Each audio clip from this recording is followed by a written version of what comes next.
Mga puso, sa Bacolod City naman, kabulig sa balay nga nagapakilala nga isa ka manugbulong kag nakakuha sa kapin 3 million pesos sa kwarta gikan sa amo, arestado sa ginkasa ngayon traffic operation sa syudad. Garing balita nga itong gintutungka.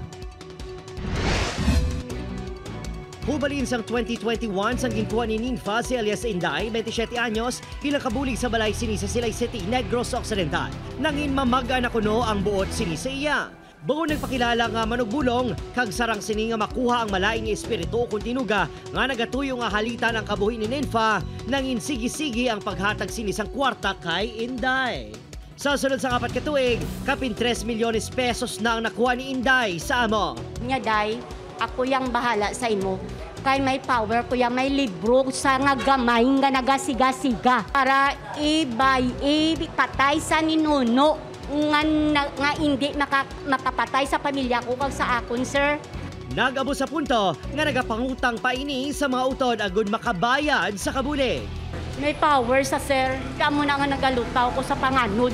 Isubondo na ang pawan ako kay siyempre na detain ko gid sa kay gahambal sa sako nga isa sa kamanugbulong. Isa ko na inakigan ko sa ginpamangkot ko sa nga din mo ginadala ang kwarta. Hasta to sa muli nagsugid sa sakot. Apang, nagduda ng pamilya sa modus ang timbang. Rason nga nagpangayo na sila sang bulig sa kaprisan kag ginkasa ang entrapment operation. Accordingly sa aton nga complainant, may ara siya nga may mga threat nga something sa iya nga naga-trigger. Nagahilibion si Inday sa nakaistorya sa news team. Samtang nagaako ini nga wala siya sang special powers. Ang kwartang ginakuha sa amo, ginagamit kuno sa pagtukod sa balay. Hypnotize mo sa kuno? Sir, may buot na lang siya, sir.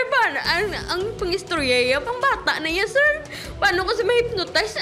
May ano ko, ha? Wala ko na yan, sir. Kabalo, mga maamo na yan, sir, ya. Desidido na ang pamilya nga pasakan sang kasong robbery extortion ang suspect.